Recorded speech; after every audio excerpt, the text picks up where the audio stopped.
Joanne from Joanne's Doggy Schmacks, and today we're making dog treats.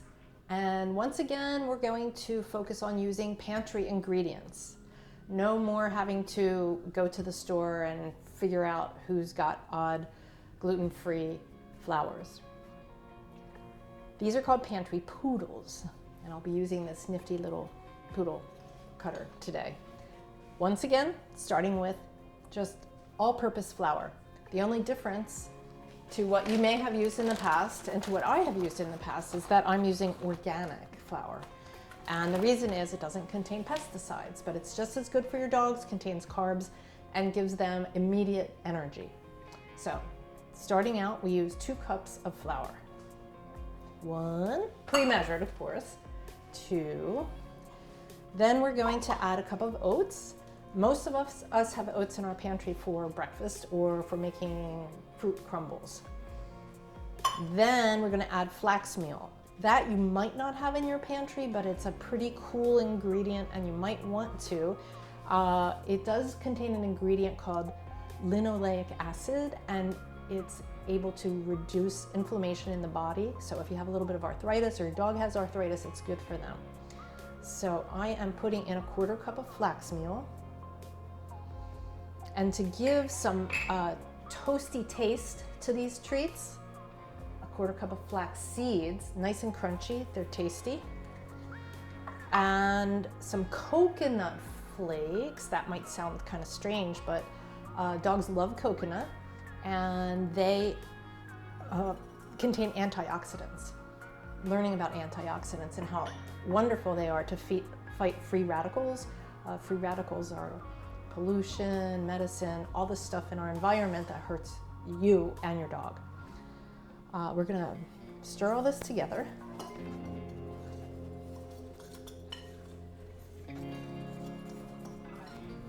Looks like a lot. I think I'm gonna have a lot of treats with this.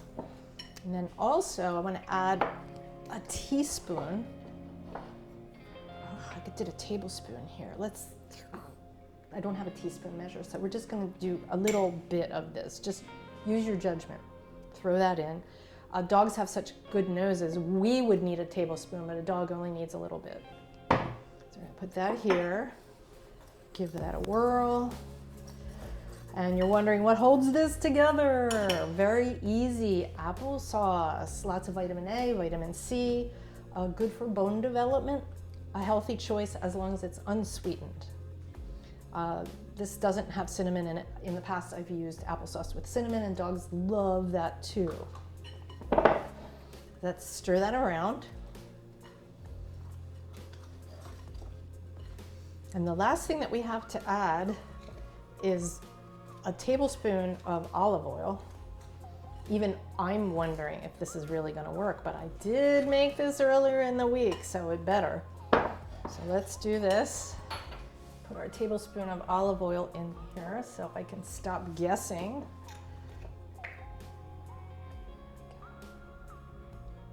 Looks like medicine. Doesn't taste like medicine. There we go. That's more like it. Now it feels like dough. So in a minute, I'm gonna start forming this into a ball in the bowl, and then I'll dump it on the cutting board and roll it out. Okay. I do have one of my tasters here in the kitchen patiently waiting for me to finish this batch of treats. Yeah, this is coming together nicely. So once again, my famous dump it on the cutting board. Don't worry about that loose stuff because it will be absorbed by the rest.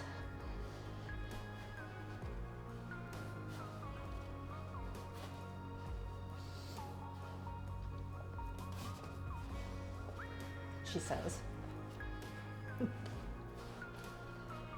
There we go. The good thing about wheat flour is it has gluten in it, so your dough has a lot more flexibility and elasticity than gluten-free flour, and it's kind of a pleasure to work with. I do work with clay, and it somewhat reminds me of clay. It's so malleable. It's kind of fun. So here we go. Let's roll this out. It's a very pretty dough. It has lots of texture. It almost looks like a pattern you could have for your tabletop or your countertop. I'd like this to be a little bit more uniform in shape, but we'll work with it. There we go. Put this aside and let the poodles go to work. That was fast. These seem like a really easy dog treat to make now that I think about it. So just pop these on there. Pop the puppies, the poodles. It's kind of cool that they're fancy looking because poodles are fancy and smart.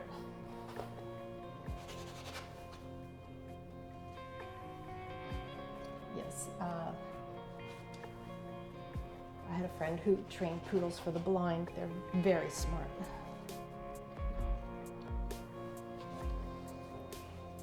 So as you can see, this dough is quite easy to use, unlike some of my gluten-free dough where you have to shovel it off with the spatula.